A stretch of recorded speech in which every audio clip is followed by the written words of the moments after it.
Quiero hacer una, no sé si pequeña, diría pequeña digresión, comentario, análisis, si lo pueden. No podemos no enmarcar este hecho que sucedió en una práctica cultural, porque hay sectores como la derecha argentina y hay países como los Estados Unidos de Norteamérica que utilizan la práctica del asesinato y el asesinato en masa, incluso en Argentina, como forma política de dirimir el poder. Y los norteamericanos no hacen golpes, los matan directamente a los presidentes. Vamos a pasar revista.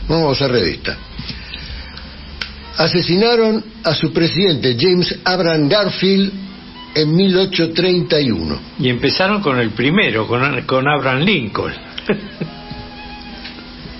Mataron a Fred Hampton, activista revolucionario socialista, presidente de las Panteras Negras en Illinois y vicepresidente nacional. Asesinó el FBI y la policía de Chicago mientras dormía, en Chicago, Illinois, Estados Unidos. John Fitzgerald Kennedy, el 22 de noviembre de 1963 en Dallas, con un monigote como este que intentó matar a Cristina, que después, como no resistía de la presión, lo mató otro. Antes de que hablara. Martin Luther King, ministro bautista, un gran líder de masas del movimiento de los derechos civiles, asesinado en 1968. En el 64 lo habían declarado Premio Nobel de la Paz. Leo Joseph Ryan Jr., un profesor político estadounidense del Partido Demócrata, que fue a investigar en Guyana, antes de la matanza de Guyana del 78, si es cierto que había norteamericanos que estaban obligados a estar retenidos contra su voluntad en Guyana, que después fue una gran matanza, una especie de suicidio colectivo, etcétera. Lo mataron. Harvey Bernal Milk fue el primer político abiertamente homosexual elegido en un cargo público de Estados Unidos. Lo mataron a él, quedó como el mártir de los derechos gay en Estados Unidos, y lo mataron a George Richard Moscone, que era alcalde de la ciudad de San Francisco, junto al concejal que era Dan White.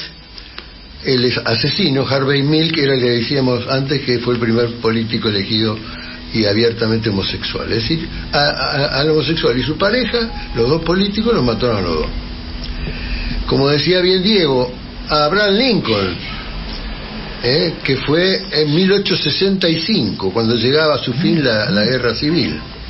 Sobrevivió a las heridas, pero otro día falleció. Y el tipo que lo había matado, que lo mató, ya había fracasado en un intento con Jackson antes. Que además era un actor. Así es. Robert Bob Kennedy, el hermano de John Fitzgerald Kennedy, cuando matan a John Fitzgerald Kennedy, se presenta él, era fiscal, se presenta para candidato a presidente, le va muy bien en las primarias de California, estaba claro que y tenía el camino ascendente para ser presidente de los Estados Unidos. Lo mataron. Pero lo mataron además en un acto público de campaña. Así es. Y también el asesino, como lo quisieron hacer ayer con Cristina. Y otra vez, el asesino fue un inmigrante. O sea, como en el caso del pibe que viene de Brasil, venía de Palestina, lo traían de ahí. John Lennon, ustedes dirán, no, pero John Lennon lo mató un fan. No, pero esos son los boludos que eligen. Como sí, son los perejiles que apretan el gatillo. Otro exiliado, otro hawaiano, no contemporáneo, otro que no era de Estados Unidos, hawaiano, que había llegado a la ciudad solamente para matarlo. O sea, que armaba la cosa afuera, el tipo venía, mataba y se iba. Chapman, el boludo este que lo mató a Lennon, encaja en la descripción que hace Richard Donner en la película La Conspiración de Mel Gibson, donde hacen este meloneo a un tipo hasta que el tipo ejecuta. Lo mismo la serie Bourne, la saga de Bourne, también trata el mismo tema de Estados Unidos, cómo el servicio de inteligencia arman programas para melonear a algunos tipos que tienen, digamos, capacidad receptiva y que no tienen una personalidad muy clara, y los preparan para matar gente. Después le dan las órdenes y el tipo va como un autómata y los mata. Mataron también a otro líder negro, no sé si Malcolm X. Malcolm X también fue asesinado en los Estados Unidos. Otro luchador por los derechos civiles de los negros. Chapman lo une algo al intento de asesinato a Cristina, que es que le descargó 5 balas. 5 balas es lo que tenía el revólver, a pesar de que podía haber tenido 6 o 7, una en la recámara, etcétera. Y este comentario que estamos haciendo, que nosotros sabemos de qué se trata y lo hemos incorporado a nuestra propia cultura, de que es Estados Unidos, de alguna manera se lo dedico a la gente joven que no sabe estas cosas porque no las ha vivido, porque no, salvo que haya tomado alguna materia en algún estudio, en alguna cosa, es difícil que lo sepan. Y no le ponemos en la cuenta a los que mataron de afuera, de países latinoamericanos. Bueno, vamos a eso. Dieron un golpe en Guatemala en 1954 los Estados Unidos, porque la dictadura de Jorge Ubico, que apoyaba a Estados Unidos, fue derrocado por un levantamiento popular porque ya era, digamos, insoportable. En realidad, quien manejaba el país era la United Fruit Company, la frutera que estaba en todos lados, ¿no? Claro, que se quedaba con las tierras de los campesinos, los hacía laburar por 2 mangos, y bueno, y largaron un programa, la CIA en el 54, PB Success era, y fue la capital de Guatemala bombardeada por aviones estadounidenses. Estaba Che Guevara ahí de paseo. Después lo salvó Perón porque se exilió en la embajada argentina, y Perón le dio la salvaguarda. Cientos de líderes campesinos fueron ejecutados por los títeres militares de Washington. Fue una guerra civil muy importante. Al final se calcula que la CIA había asesinado 200.000 personas. 200.000 personas. Haití, en 1959, un lugar estratégico, porque estaba ahí en el mismo lugar que la República Dominicana y Cuba, así que Washington estaba siempre cuidando Haití, para que no se pasara a la izquierda, teniéndolo al movimiento de Fidel Castro. Muy bien, en el 59 hubo un levantamiento popular contra el dictador que había puesto a Estados Unidos, que era François Duvalier. Gran asesino, además. Claro. Duvalier, su hijo Jean-Claude, que después fue también titular gracias a Estados Unidos, impidió el levantamiento contra Duvalier. Murieron 100.000 haitianos. 100.000 haitianos fueron asesinados. Después un avión de la Fuerza Aérea de Estados Unidos rescató a Duvalier y se lo llevó a Francia, donde vivió gracias a su fortuna choreada en su país. In progress. Golpe en 1964 en Brasil. Había sido elegido João Goulart y armó un plan básico de reforma. A Estados Unidos no le gustó la reforma. Era una reforma fiscal. Pero porque le quitaba, digamos, parte de las ganancias a las corporaciones multinacionales de Estados Unidos y sus aliados. También le molestaba otra reforma. Devolvía tierras que habían sido usurpadas por la oligarquía a sus dueños legítimos y repartían otras tierras a los pobres. La CIA entró en acción, derrocó al gobierno de Goulart en el 64 e instaló una dictadura brutal que duró 19 años en Brasil, 19 años en Brasil, la dictadura que puso Estados Unidos. Durante ese régimen fueron miles de personas torturadas y cientos ejecutados fríamente. Sin contar los escuadrones de la muerte que salían a la noche y mataban a los que dormían en la calle. Uruguay, golpe en 1969. Perdón, quería agregar, ¿cómo murió Joao Goulart? Sospechosamente suicidado. Porque, declararon que Joao Goulart se había suicidado en medio de la contraofensiva de la CIA. Pero una amante que estaba con él, años después, décadas después, en televisión, y vamos a ver si conseguimos el video, declaró que estaban y que lo mataron. Entraron, lo mataron y se fueron. Que además era la amenazaron de muerte si ella decía algo. Como ya Goulart era el que había hecho el ABC junto con Ibáñez y Perón. No, ese era el otro que también se suicidó misteriosamente. Lo mataron.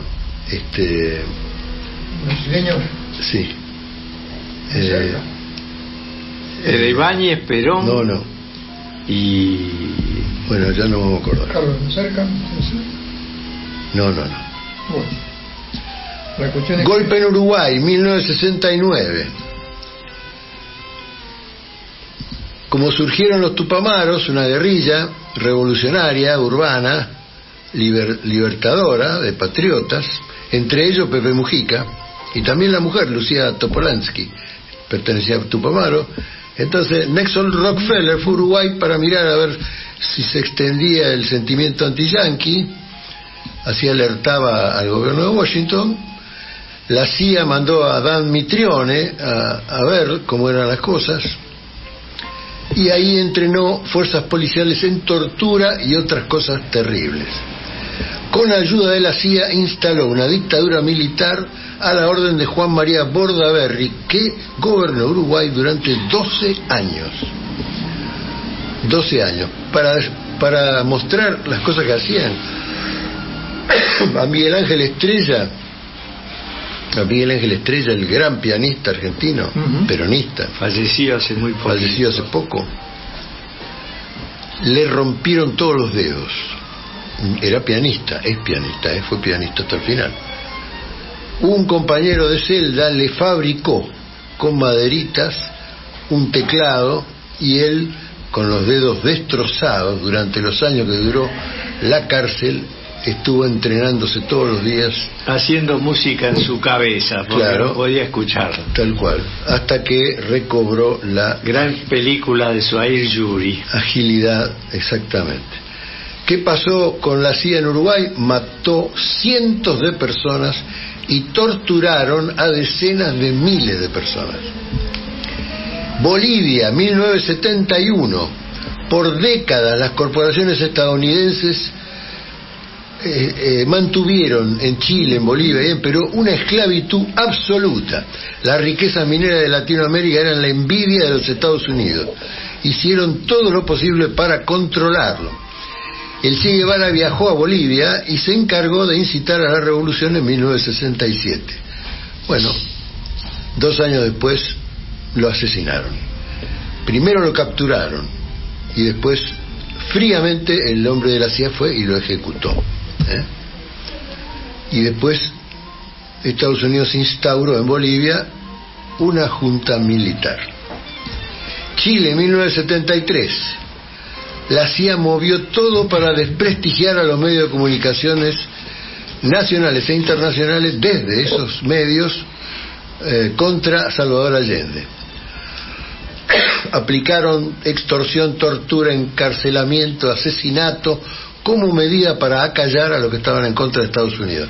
Chile nacionalizó sus riquezas mineras, eso los reventó a los norteamericanos. Les irritó muchísimo, pero más les irritó que empezar a distribuir casas y educación a millones de personas en Chile. El 11 de septiembre del 73, Pinochet, con ayuda de la familia Edwards, que manejaba el Mercurio y la cadena de televisión y de radio, con apoyo de la CIA, incluyendo armas y equipo militar blindado, bombardean y asesinan a la dirigencia y a Salvador Allende entre ellos en la Casa de la Moneda. Argentina, 1976. Los argentinos vivieron la dictadura más sangrienta de América del Sur. Campo de concentración, centro de tortura, masacre, violaciones, golpizas a mujeres embarazadas, robo de niños, ejecuciones de niños y niñas, tiraban las mujeres que habían parido vivas, dormidas desde los aviones al mar. Esos son ellos. El Salvador, 1980. Washington había apoyado una dictadura brutal que duró 50 años en El Salvador. Los campesinos e indígenas se cansaron un día y se rebelaron. Más de 40.000 fueron masacrados. Hasta la Iglesia Católica tuvo que intervenir a favor de los pobres. El Salvador era controlado por 13 familias mafiosas que se habían apoderado del 50% de la tierra, del territorio nacional. Muy estrechamente ligada con Washington, claro. Cuando la CIA se enteró que los jesuitas ayudaban a los pobres, los mandaron a matar. Primero pidieron hablar con el arzobispo Óscar Arnulfo Romero para pedirle que bajaran, que no apoyaran más a los pobres. Romero se negó y lo mataron durante una misa en 1980. El Salvador fue hundido en una guerra civil de 12 años, financiada por la CIA. Cuando terminó la batalla, 75.000 personas habían sido asesinadas, pero Estados Unidos estaba feliz. Panamá, 1989. Pusieron un agente de la CIA al frente del gobierno, Manuel Noriega. Era muy importante Panamá para los Estados Unidos porque manejaba el canal. Cuando estaba Omar Torrijos, que intentó sacar a Estados Unidos del canal de Panamá, la CIA le puso una bomba en un avión y punto final. Estalló en el aire. Que para Torrijos trabajó nuestro querido amigo el Chango Vallejos, haciéndole muchas filmaciones. Así es, y Senelín fue el que le organizó el ejército, sí, en Panamá. Bueno, caso parecido al de Jaime Roldós, el ecuatoriano, también murió misteriosamente en un avión. En un avión. Así es, compañero además. Entre el 28 de abril y el 31 de mayo, en Panamá se reportaron 3.789 casos de violencia policial. Bueno, todo esto para decir que la pelea no es entre Macri y Patricia Bullrich contra Cristina. No. Perdón, Martín, ¿puedo agregar dos ejemplos más que son muy modernos? Estados Unidos o la OTAN ejecuta a quien quiere y cuando quiere en estos momentos. Puede estar pasando ahora. Con los drones eligen a cualquier víctima y lo matan. Derecho viejo. Aparte de lo que hicieron con Saddam Hussein, que lo ahorcaron en un juicio, invadieron el país, destruyeron el país y lo ejecutaron rápidamente. Lo que hicieron con Omar Gaddafi, también invadieron, rompieron, destruyeron y mataron.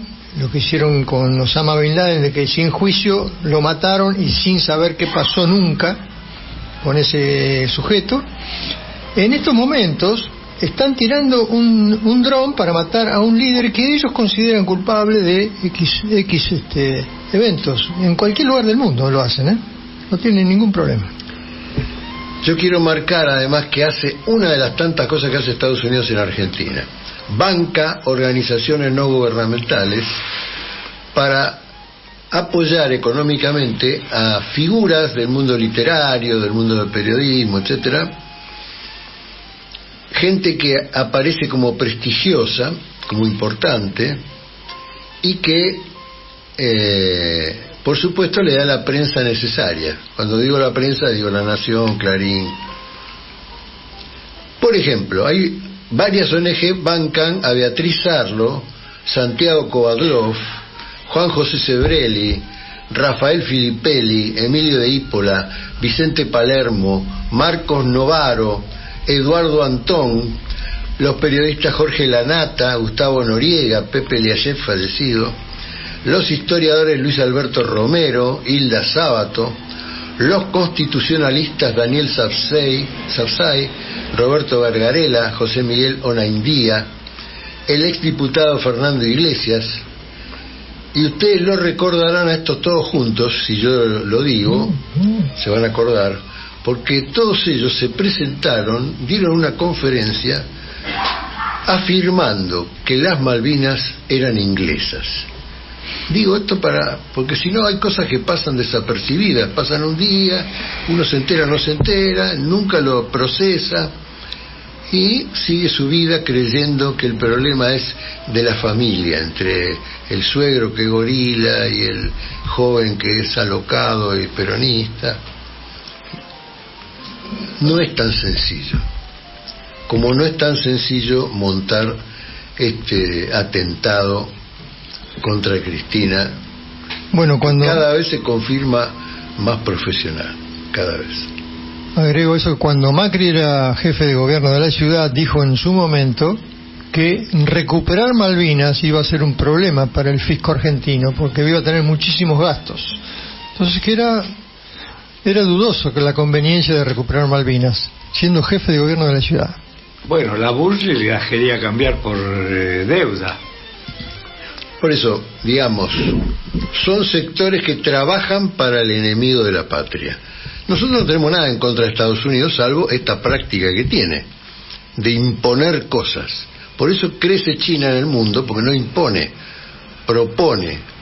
Y además no viene a robar, viene a poner guita, porque tiene tanta guita, incluso la mayor deuda que tiene Estados Unidos la tiene China, que necesitan que circule esa guita para generar más ganancias, porque si no, ¿qué hace? Se la come. No digo que los chinos sean mejores ni peores, digo que es otro modelo. Un modelo... Lo hacen diferente, participan del negocio. Un modelo asociado, no un modelo que si no estás de acuerdo con ellos te matan, te torturan, ¿no? Te exilian. Los yanquis siguen usando la política del garrote y a nosotros el garrote nos queda incómodo. A Perón le quedaba incómodo, al pueblo argentino le queda incómodo, porque cada vez que avanzamos, como en el caso de Néstor y Cristina, después vienen estos hijos de puta y nos tiran para abajo, nos endeudan al pedo. Es decir, son todas cosas organizadas. No es que Macri es un pelotudo, es un hijo de puta, pero no es un pelotudo. Responde a los intereses de los asociados, que son los Estados Unidos, los fondos buitre, en fin. Bueno, Cuba es una vieja isla deseada por los yanquis, ya que en su momento hundieron un propio barco de ellos en el puerto en Cuba para invadir Cuba y posicionarse en el gobierno como fuerza de ocupación. Por eso es que tanto Fidel como Chávez, como Maduro, siempre aparecen, como Daniel Ortega, siempre aparecen como los villanos de la película, porque son los que se liberan del yugo de los Estados Unidos y se la bancan. Claro. Estados Unidos, claro, en Cuba no pudo hacer nada. Encima le vendieron el buzón de que iban a estar con ellos. Fidel Castro se la vendió cambiada. Cuando se enteraron ya era tarde. O sea que hasta desde el punto de vista de la inteligencia les ganaron, ¿no? Y por supuesto el pueblo cubano hace 60 años que se banca vivir en una impronta tremenda que es el bloqueo de Cuba, que los hace vivir como pobres en un país rico, además. Pero bueno, por lo menos son libres. Se pueden estudiar, pueden gratuitamente, tienen salud gratuita, remedios gratuitos, todo hecho por los mismos cubanos, tienen muchas cosas. Todos comen, todos viven en algún lado, todos pueden estudiar, todos pueden juntarse.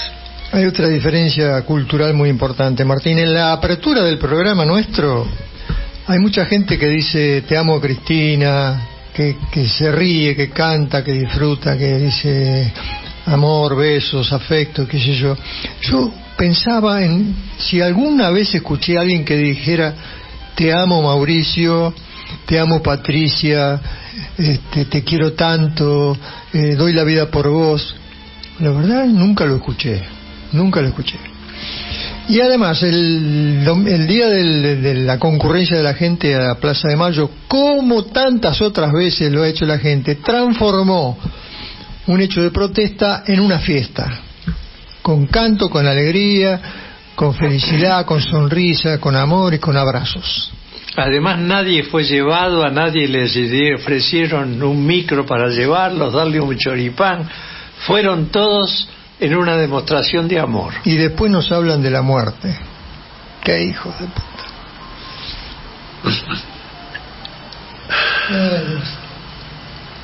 Ahí están.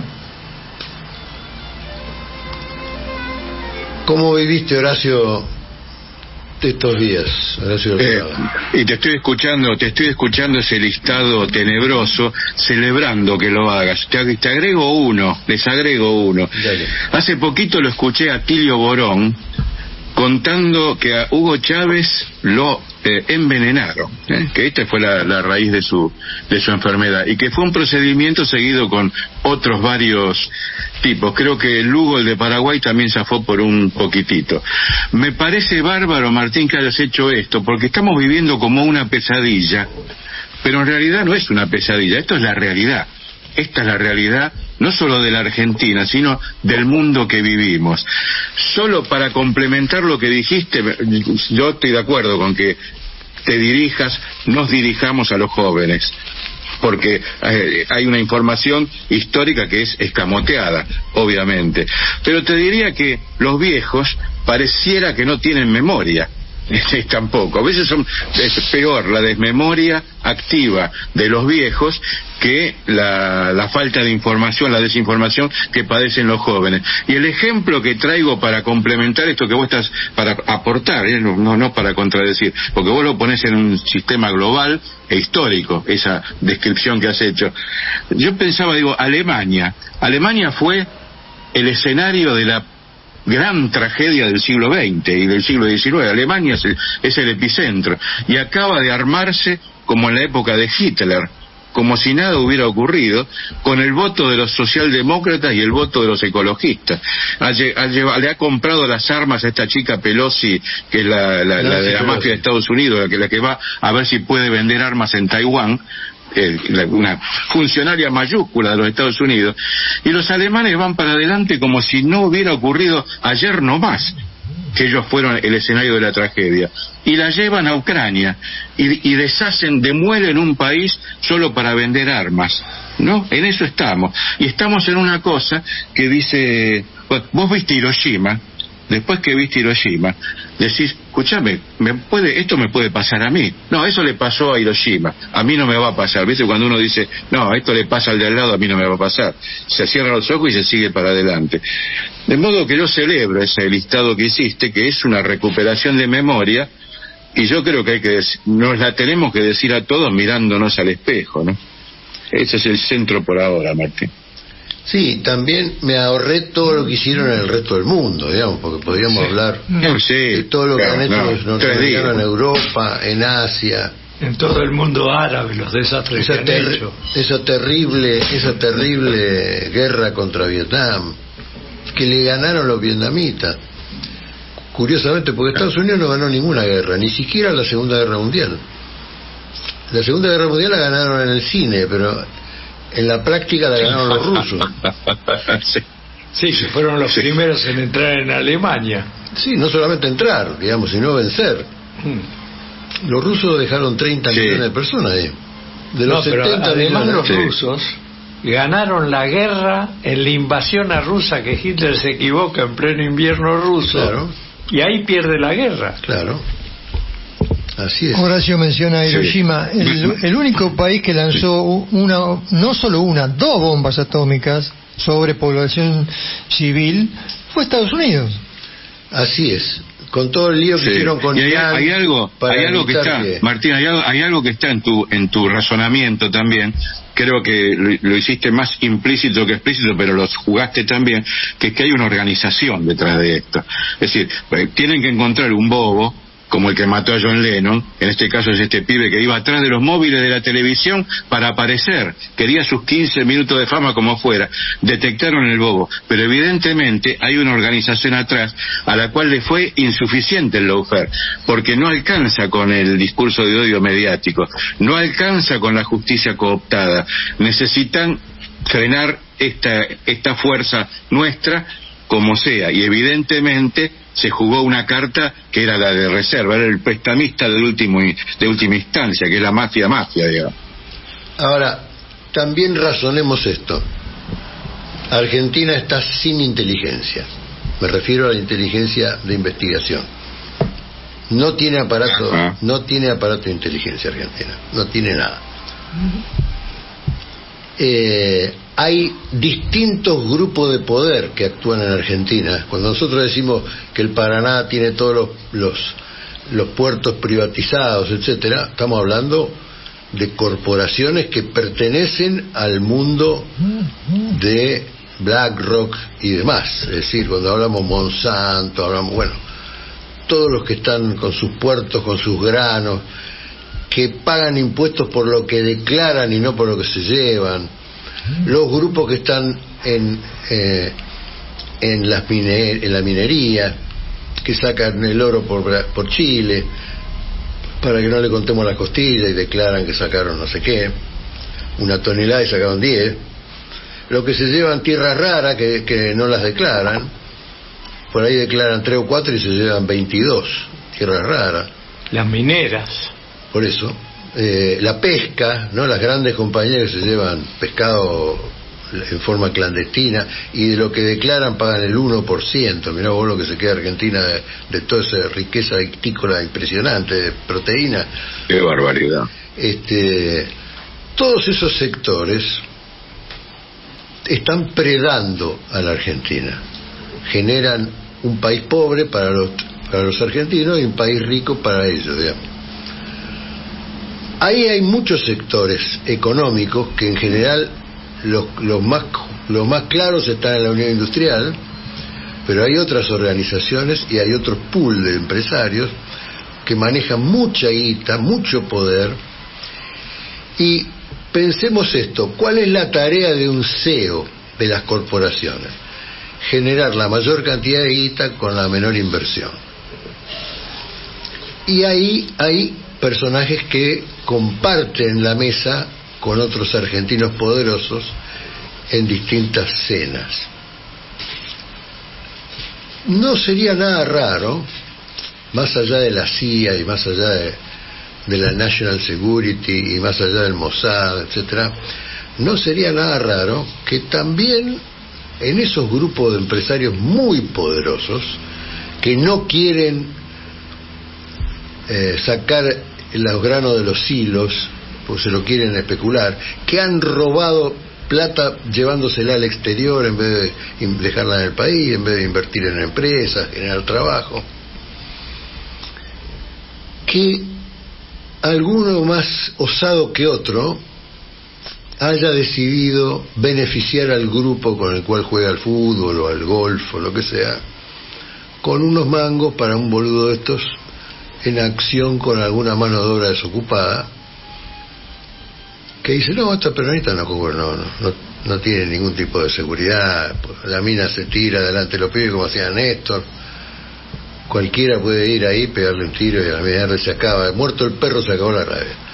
No descartemos también, porque hay muchos grupos de poder libres y moviendo la cola dentro de la Argentina que se llevan toneladas de dinero y que no quieren ningún gobierno peronista que le venga a romper las pelotas, a decirle no, póngame eso en la balanza de cuánto se lleva, no me saque droga de acá porque nosotros no queremos estar en la droga, y entonces moleste a la DEA, digamos. Hay tantos grupos acá.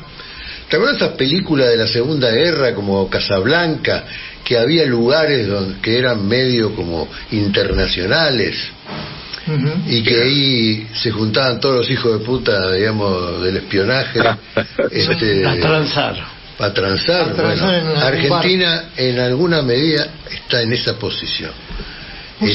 Es un territorio libre para todos los hijos de puta que quieran venir a sacar guita y hacerse ricos. Martín, vos sabés que yo llegué a una conclusión parecida, pero por el lado contrario, negándolo la posibilidad del armado esto. Primero decía, es un lobo solitario, lógicamente. Segundo, la otra posibilidad era la de que esto estuviera armado. Pero yo decía, ¿cuál es el móvil? ¿No? Y el móvil los desfavorece, porque si alguien organiza la muerte de Cristina, la ensalza, levanta el movimiento, además de provocar un desastre, y le sale el tiro por la culata, digamos. Pero después llegué a la conclusión que llegás vos, que estos tipos están, primero, no son uno solo, como decís vos, son grupos. Y segundo, muchos están muy desesperados, muchos están muy equivocados y muchos están muy fanatizados y orientados por una onda universal que hay de rechazo a los movimientos populares, de rechazo al otro, de odio y de fanatismo. Entonces llegué a esa conclusión que llegas vos. Es posible que esto haya sido armado. Es posible. Martín, no lo afirmo, sobre lo que estás diciendo ¿no? de falta de inteligencia, sobre lo que Martín está describiendo, cuando hiciste la enumeración de los atentados, se me impuso una imagen que siempre tengo muy parecida a la de estos días, que es cuando Jack Ruby lo asesina a Lee Oswald, que era el bobo aquel que presuntamente había asesinado a Kennedy.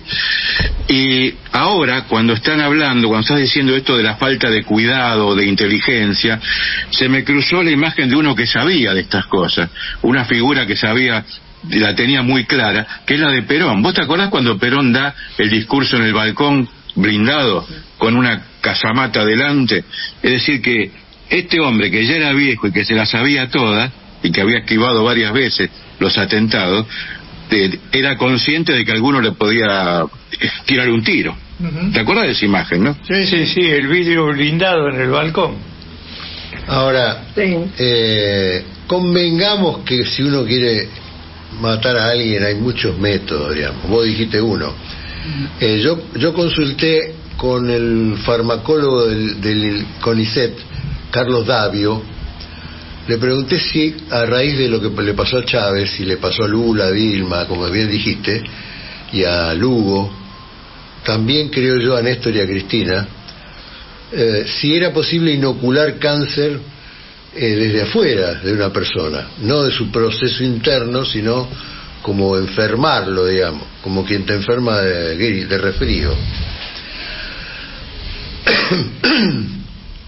Y Carlos Davio, que es experto farmacólogo del CONICET, que se dedica a la investigación del cáncer y que está muy avanzado en la posibilidad de cambiarle la inteligencia a las células cancerígenas y darle una contraorden, están muy avanzados en eso, me dijo, es bastante sencillo, vos podés tocar a la persona y con eso la enfermaste de cáncer. Tocar a la persona y con eso enfermarla de cáncer.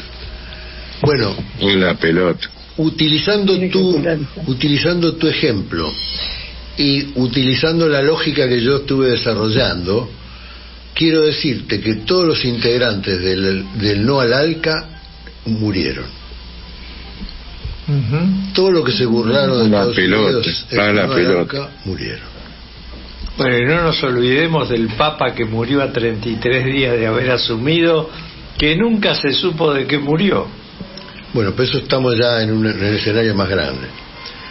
Pero quiero decir puntualmente, en esta época los integrantes de No al ALCA murieron todos. Incluido Maradona. Incluyendo a Maradona. La mañana del domingo con Martín García. Al amigo todo, al enemigo ni justicia. Porque en esto no se puede tener duda.